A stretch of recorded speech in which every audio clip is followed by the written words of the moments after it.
اگر یہ نہیں ہے، کوئی وطن پرست ہے، وطن کی محبت کی وجہ سے کوئی نیک کام کر رہا ہے، اس کا وہ کام وطن پرستی کے کھاتے میں جائے گا، خدا پرستی کے کھاتے میں نہیں جائے گا۔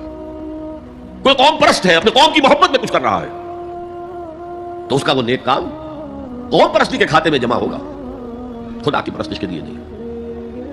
یہ ہے موٹیو کا فرق، اور یہ ہے موٹیو کی اہمیت، اور اس کا تعلق ہے ایمان باللہ اور ایمان بالآخرہ سے۔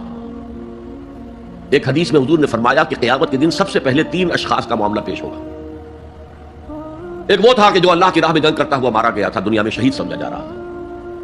ایک وہ تھا جسے اللہ نے علم بہت دیا تھا، اس نے علم کو پھیلایا، خوب پھیلایا۔ اور ایک وہ جس کو اللہ نے بہت دولت دی تھی، اس نے دولت جو ہے نیکی کے کاموں میں، بھلائی کے کاموں میں، غرباء، یتامى، مساکین کے لیے خرچ کیا۔ اب اللہ پوچھے گا ان شہید صاحب سے کہ دیکھو میں نے تمہیں صحت دی تھی، جسمانی قوت دی تھی، تم نے کیا کیا؟ وہ کہے گا اے اللہ میں نے تیرے لیے قتال کیا اور اپنی جان دے دی۔ اللہ فرمائے گا کذبت، تو نے جھوٹ بولا، انک قد قاتلت لأن یقال جریء، تو نے تو یہ جنگ میں حصہ لیا تھا اس لیے کہ تیری شجاعت کا ڈنکا بج جائے، تیری جرأت کی شہرت ہو جائے۔ وقد قیل، وہ کہا جا چکا، اب یہاں تمہارے لیے کچھ نہیں ہے۔ اور فرشتوں کو حکم ہوگا اور اوندے منہ گھسیٹتے ہوئے اس کو جہنم میں ڈال دیں گے۔ یہی حشر ہوگا اس عالم کا، تو نے وہ نیکی کا کام کیا تھا، لأن یقال عالم، کہا جا چکا دنیا میں، ڈنکا بج چکا تمہاری شہرت کا۔ اب اس میں نوٹ کیجئے، اگر کسی عالم کے علم کا ڈنکا بج جائے، اس کی اپنی نیت وہ نہیں تھی، تو اس کے اندر کوئی خرابی نہیں ہے۔ یہاں معاملہ نیت کا ہے۔ اگر نیت یہ ہو کہ میرے علم کی شہرت ہو جائے، میرے ہاتھ چومے جائیں، مجھے نذرانے پیش کیے جائیں، تو پھر وہی حشر اس کا ہوگا کہ اوندھے منہ گھسیٹ کر جہنم میں ڈال دیا جائے۔ یہی حشر اس سخی کا ہوگا جس نے سخاوت کی تھی، جس کی سخاوت کے ڈنکے بج گئے تھے، اس کا بھی یہی حشر ہوگا۔ تو انما الاعمال بالنیات، اور یہاں نیکی کی بحث میں سب سے پہلے ولکن البر بر من آمن باللہ والیوم الآخر۔ اب جو والملائکۃ والکتاب والنبیین، ان تینوں کو جمع کر لیجئے، اس سے مراد ہے نبوت اور رسالت۔ ملائکہ وحی کا ذریعہ ہے جو انبیاء تک لے کر آتے رہے، اس وحی کا جو ریکارڈ مرتب ہوا وہ کتابیں ہیں، اور جن پر وہ وحی آئی وہ نبی ہیں۔ ان تینوں کو جمع کر لیجئے، رسالت، ایمان باللہ، ایمان بالآخرہ اور ایمان بالرسالت۔ اب اس کا تعلق کیا ہے نیکی کے ساتھ؟ یہ ذرا گہری بات ہے۔ دیکھیے نیکی کا جذبہ بھی، جو انسان کے پیشنز ہوتے ہیں وہ اندھے بہرے ہوتے ہیں، پیشنز، جذبات، نیکی بھی ایک جذبہ ہے۔ کبھی یہ جذبہ حد اعتدال سے تجاوز کر کے بری بنا دیتا ہے،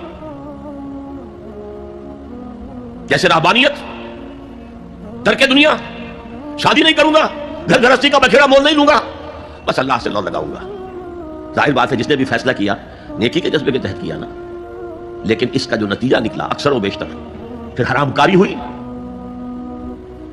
آپ عیسائیت کی جو ہے ہسٹری آف کرسچین موناسٹسزم، اس کا مطالعہ کیجئے، انہوں نے خود لکھا ہے کہ بظاہر راہب خانے ہیں، راہب اور راہبائیں رہتی ہیں، اور ان کے تہخانوں میں حرامی بچوں کے قبرستان ہو جاتے تھے۔ یہ نیکی کے جذبے نے بدی کو جنم دیا ہے۔ حضور کے ساتھ ایسا ہوا، 3 اشخاص آئے، انہوں نے حضور کی ازواج مطہرات سے معلوم کیا آپ رات کو کتنا وقت نماز میں لگاتے ہیں، آپ مہینے میں کتنے نفلی روزے رکھتے ہیں۔ اب جو کچھ انہیں بتایا گیا، حضور کی زندگی کھلی کتاب تھی، بتا دیا گیا اتنا عرصہ جو ہے آپ رات کو تہجد پڑھتے ہیں، بتا دیا گیا مہینے میں اتنے روزے رکھتے ہیں۔ انہوں نے اسے کم سمجھا، فتقالوها، قلیل سمجھا کہ یہ تو زیادہ نہیں ہے، ہمارا تو خیال تھا کہ آپ ساری رات ہی کھڑے رہتے ہو۔ لیکن اپنے دل کو مطمئن کرنے کے لیے کہ حضور کی کہیں توہین بھی نہ ہو جائے، کہا جی انہیں تو ضرورت نہیں ہے، وہ تو معصوم ہی ہیں، ان کی خطائیں اول تو ہوتی نہیں، اگر کوئی ہے بھی تو اللہ نے کہہ دیا قد غفر اللہ لک ذنبک ما تقدم منها وما تاخر، اللہ نے تو معاف کر دیا اگلے پچھلے سارے گناہ، میرے لیے یہ کافی نہیں ہے۔ ایک نے کہا میں پوری رات عبادت کروں گا، اپنی قبر بستر سے نہیں لگاؤں۔ دوسرے نے کہا کہ میں ہمیشہ ہر روز روزہ رکھوں گا، کبھی افطار نہیں کروں گا۔ تیسرے نے کہا میں کوئی شادی بیاہ نہیں کروں گا، یہ ککیر میں نہیں پڑھوں گا میں۔ حضور کو خبر ہو گئی، آپ نے طلب فرمایا اور غصے کے انداز میں وہ الفاظ کہے کہ جو حضور سے بالکل متوقع نہیں ہے۔ واللہ انی لاتقاکم واخشاکم، خدا کی قسم میں تم سب سے زیادہ متقی ہوں اور سب سے زیادہ اللہ سے ڈرنے والا ہوں، لیکن میرا طریق یہ ہے کہ میں رات کو سوتا بھی ہوں اور نماز بھی پڑھتا ہوں، میں روزہ رکھتا بھی ہوں، ناغہ بھی کرتا ہوں، میں نے شادیاں کی ہیں، متعدد ازواج میرے گھروں میں ہیں۔ فمن رغب عن سنتی فلیس منی، جو بھی میری سنت سے ہٹا وہ مجھ میں سے نہیں ہے، میرا امتی نہیں ہے۔ تو نیکی کا جذبہ بھی حد اعتدال سے تجاوز کر کے بدی کو جنم دے سکتا ہے. ایک صحابی نوجوان صحابہ میں سے عبداللہ بن عمرو بن العاص، عجیب یہ بات ہے کہ باپ جو ہے بہت بڑا سیاستدان، بہت بڑا جری سپہ سالار، بہت بڑا حکمران حضرت عمرو بن العاص، بیٹا نہایت زاہد و عابد، مرتاس، زاہد مرتاس، ساری رات کھڑے ہیں، بستر سے کمر ہی نہیں لگائی، ہر روز روزے سے. یہ خبر دی گئی حضور کو تو آپ نے طلب فرمایا یا عبداللہ اولم اخبر انک تقوم اللیل وتصوم النہار، اے عبداللہ مجھے یہ خبر نہیں دی گئی ہے، یعنی یہ بات جو ہے صحیح ہے کہ نہیں کہ تم ساری رات عبادت کرتے ہو، ہر روز روزہ رکھتے ہو؟ کیا کہہ سکتے تھے؟ بلا یا رسول اللہ، حضور ایسا تو ہے. فرمایا لا تفعل، ہرگز ایسا مت کرو. فإن لزوجك عليك حقا وإن لزوجك عليك حقا بل إن لنفسك عليك حقا، تمہارے نفس کے بھی تم پر حقوق ہیں، تمہاری بیوی کے بھی تم پر حقوق ہیں. ان کی زوجہ سے کسی نے پوچھا تھا تم ہمیشہ میلی کچیلی رہتی ہو، کبھی ہم نے تمہیں کسی اچھے لباس میں کسی کوئی جسے سنگھار کہہ دیتے کہ یہ نہیں دیکھا؟ تو ان کا کہ مجھے کیا غرض ہے، تمہارے بھائی کو تو مجھ سے کوئی غرض ہے ہی نہیں، میں کس کے لیے بناؤ سنگھار کروں؟ یہ بھی الفاظ آتے ہیں. فرمایا ہرگز مت کرو. میں تو کرتا ہوں، میں روزے بھی رکھتا ہوں لیکن نہیں بھی رکھتا، میں نماز پڑھتا ہوں لیکن سوتا بھی، میری بیویاں ہیں متعدد، تو میری سنت اگر تم نے چھوڑ دی تو تمہارا مجھ سے کوئی تعلق نہیں ہوگا. اس کا مطلب کیا ہوا؟ تو سم اپ، نیکی کا ایک ماڈل بھی سامنے رہنا چاہیے جس میں توازن ہو، اعتدال. انبیاء وہ توازن پیش کرتے ہیں اپنے کردار اور شخصیت کے ذریعے سے. وہ جو فرمایا گیا لقد کان لکم فی رسول اللہ اسوۃ حسنہ، تمہارے لیے اللہ کے رسول کی شخصیت میں ایک اچھا نمونہ ہے. یہ نمونہ معتدل ہے، متوازن ہے. حضرت عائشہ فرماتی ہیں حضور ہمارے مابین تشریف فرما ہوتے تھے، پیار اور محبت کی باتیں بھی ہوتی تھیں. حضور ہمارے ہاں کے جو ذرا زیادہ دیندار، جنہیں زیادہ مسالہ لگ جاتا ہے، وہ کرخت مزاج کے گھروں میں بھی معلومات داخل کیا ہوا قیامت آ گئی ہے، تو اس طرح کا نہیں تھا معاملہ. اپنی بیویوں کی دل جوئی، ان سے محبت اور پیار کی باتیں. لیکن حضرت عائشہ فرماتی ہے کہ ہمارے درمیان بیٹھے ہوتے تھے اور پیار و محبت کی گفتگو ہو رہی ہوتی تھی، اذان کی آواز آتے ہی ایسے ہی اٹھ کر چل دیتے تھے جیسے ہمیں جانتے بھی نہیں کہ ہم کون ہیں. یہ توازن پیدا کرو، ترک دنیا نہیں، دنیا میں رہو اور پھر وہ کردار پیش کرو جو محمد نے پیش کیا صلی اللہ علیہ وسلم اور آپ کے صحابہ نے پیش کیا.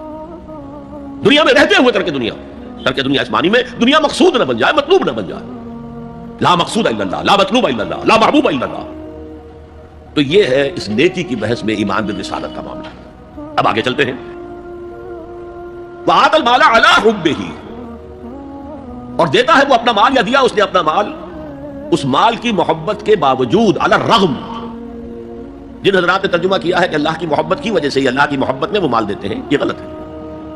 جو بحث ہو چکی ہے، موٹیویشن تو ان کی درست ہو گئی ایمان باللہ، ایمان بالآخرہ سے. اب آگے اس کے تکرار کی ضرورت نہیں ہے. اور عربی میں کسی کی محبت میں کوئی شے آئے تو فی یا لام آئے گا. علی آتا ہے مخالفت کے لیے، علی الرغم. مال محبوب ہے، کس کو نہیں؟ زُيِّنَ لِلنَّاسِ حُبُّ الشَّهَوَاتِ مِنَ النِّسَاءِ وَالْبَنِينَ وَالْقَنَاطِيرِ الْمُقَنطَرَةِ مِنَ الذَّهَبِ وَالْفِضَّةِ وَالْخَيْلِ الْمُسَوَّمَةِ وَالْأَنْعَامِ وَالْحَرْثِ. انسان کی سرشت کو اللہ سے زیادہ جاننے والا کون ہے؟ وہ فرما رہا ہے، سورہ آل عمران کی آیت ہے، مزین کر دی گئی ہے انسانوں کے لیے محبت بیویوں کی، بیٹوں کی، اور ڈھیروں مال کی، سونے کی اور چاندی کی، اور گھوڑے وہ کہ جو پیڈگری والے ہوں اور جو بہت اعلیٰ نسل کے ہوں، خیل المسومہ نشان زدہ گھوڑے، اور مال ہو، بھیڑیں بکریوں کے گلے ہوں، اور گائے اور بیل ہوں. اور یہ ساری چیزیں محبوب ہیں. اس محبت کے خلاف عمل کرتے ہوئے مال خرچ کرنا تبھی تو مجاہدہ ہے. تو جیسے اردو میں ہم علی الرغم کہتے ہیں، علی الرغم، باوجود اس کی محبت کے وہ خرچ کرتے ہیں. اب یہاں جو اصل نوٹ کرنے کا نقطہ ہے وہ کیا ہے؟ دیکھیے، اسلام کا جو نظام ہے دنیاوی، اس میں ایمان کے بعد پہلی شے نماز ہے. وہ جو کہا گیا ہے کہ قیامت کے دن سب سے پہلا محاسبہ نماز کا ہوگا. اور جب ہماری مسجدوں کے اندر لکھے ہوتے تھے فارسی کے اشعار، روز محشر کے جان گداز بود اولی پرسش نماز بود،